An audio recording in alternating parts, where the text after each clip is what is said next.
Hello, welcome back to What is this weapon? I'm Jonathan, and this is a flintlock revolver. It's the first flintlock revolver that I ever came across when I first started here at the Armouries. And not too many years later, in 2011, a young man by the name of Ian McCollum visited us, and he asked if there was anything from the collection that I might like to share with the viewers, and I pulled this out of the drawer and we talked about it, and I told him what I knew. So rather more years later than I care to count, here we are again looking at it for what is this weapon. Now, it's not the earliest flintlock revolver. One of those we filmed not so long ago, about 1597, an arquebus that was a manually rotated design. You'd have to reprime, recock, and rotate the cylinder to the next stop. Well, the next big leap forward in revolver technology is the self-rotating revolver, which I can very gently demonstrate, hopefully, for you. Can you see that begin to turn? Let me just readjust.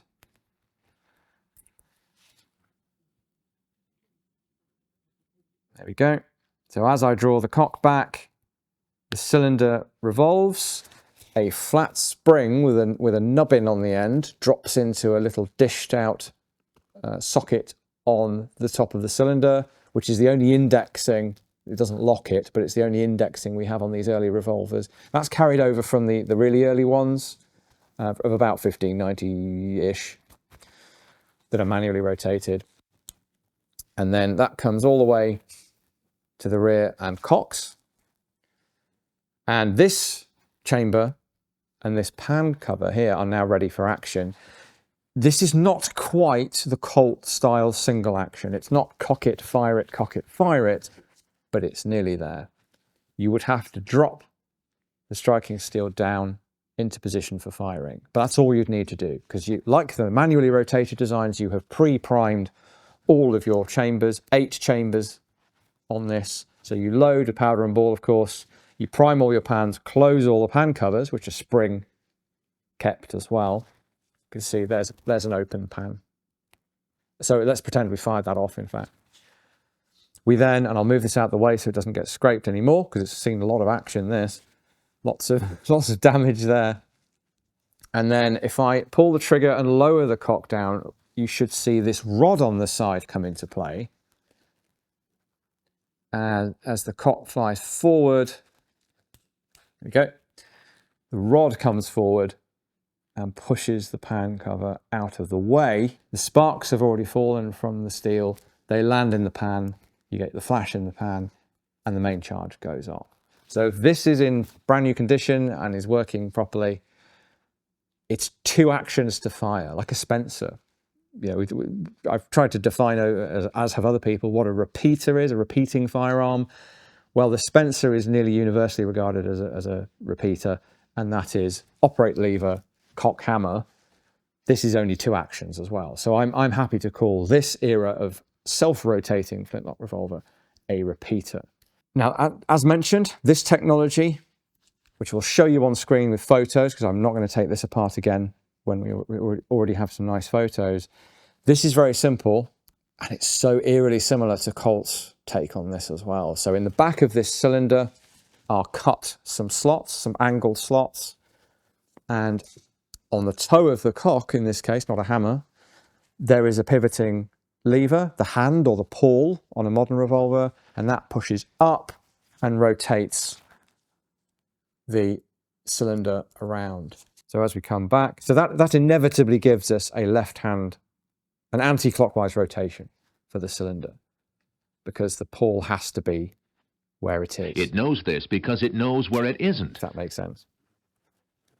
You'd have to have a complicated mechanism or a left-handed lock in order to push it the other way. And that goes back to not just about 1680, like our revolver possibly by John Dafte, but all the way back to 1650 or maybe even a bit earlier. And where is that earlier example that survives today with that system where you cock it and it rotates? It's in Samuel Colt's old collection. I don't think that's well, it's not a coincidence. He was clearly interested in old revolver mechanisms. But the fact that he snapped that up and hid it away in his collection, well, some things he sort of didn't talk about that operated this way, and some he did talk about or even illustrate, but he either didn't mention the fact that they rotated when you cocked them, or he would dismiss them as only a model, not a fully working gun. But all of the ones I've seen and examined would shoot. You know, this has touch holes drilled in it. Yes, it's substantially made of brass, but nothing wrong with that. I don't think any of the ones he discussed are actually models. They are viable working things that if they came up in one of his several court cases he was involved with, could be rather difficult for him because he had patented this ratchet and pawl.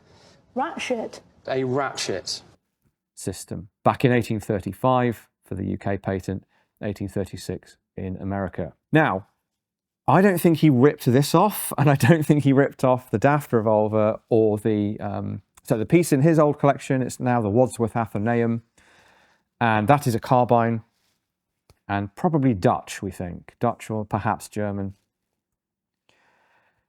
We don't think he ripped those off. We don't think he even knew about them. Or I don't think that.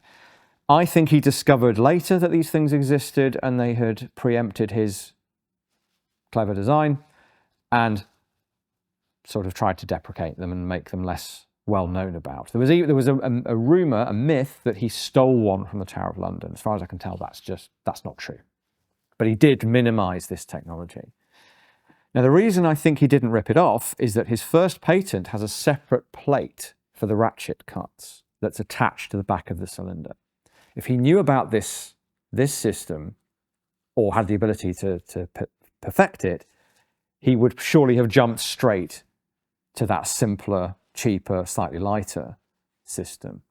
Then again, it's possible he did know about this technology and he just thought it was better with a plate. We don't really know, but it's at least equally possible that this is convergent design. And in fact, we don't really know whether this designer copied John Dafte or whether John Dafte copied the Dutch person who invented the first one. They probably were referring to each other's designs, but we have no hard evidence of that. I mentioned the designer. Well, we don't know for sure who the designer was, but the name on the gun is Annally. So the Annaleys were a family of gun makers from Bristol. We know that.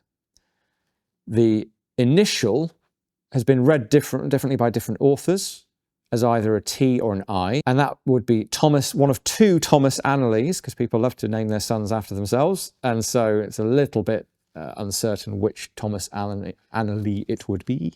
But I think the way the dates and everything lines up, it would have to be Thomas Annally the Elder. Either something unofficial he was working on prior to his official working date of 1734, or maybe it's as modern as 1734-5, something like that. This is, as ever, very difficult to pin down. But Thomas Annally, we believe. It's not impossible that Thomas Annally only made the lock, but that would be really quite unusual to sign the lock on something as singular as this, implying that it's your design. I think it would be Thomas Annally's design, just being sort of rigorous in my thinking there. Now, this isn't the only one of these, this second generation, if you like, of self-rotating revolver. There is one nearly identical, not a pair, but nearly identical at the Pitt Rivers Museum, which I was able to look at a couple of years ago now. Now, that's missing its lock, so we don't know if it bore Annally's name, but it probably did. And it has all the same, it's the same basic design. It's the same in almost every detail, actually, including the decoration of this sort of pseudo-Tudor rose with tendrils coming off it, foliate engraving. It's not incredibly finessed. It has the air of like a prototype to it for me, but it does nonetheless have a nice bit of walnut on it and some nice decoration, primarily that butt cap there, and also this barrel support here. Incidentally, in terms of defining a revolver, yes, there are, you can go right back to the 16th century with guns that have multiple barrels in a wooden case. and pans on the top with covers, and you rotate the whole thing. I wouldn't regard that as a revolver. And really, for me, the interest is in what prefigures the classic true revolver, if you like, where it's a fixed barrel with a rotating cylinder behind it. That's where I'm coming from with, I co-wrote the first chapter of Ben Nicholson's book on the Collier, including this piece is in there as well. And another little book that delves a bit more into the origins of the revolver. There's the article I did on the Dafte, and the other reason for showing you this is a bit of shameless self-promotion, because my new article on this very revolver is going to be in our journal, Arms and Armour, where it's already out online. Now, it is behind a paywall, because that's how journals typically work. But as an author, I will be getting 50 free links to give away, and I would like to give them away to you. So drop us an email, and the first 50 people who get an email to us asking for a copy of that article, I will send that out to you as and when I get the link. And there'll be a bit more detail in there for you. Thanks for watching, guys. We really appreciate it. As always, like, subscribe, do all the YouTube things.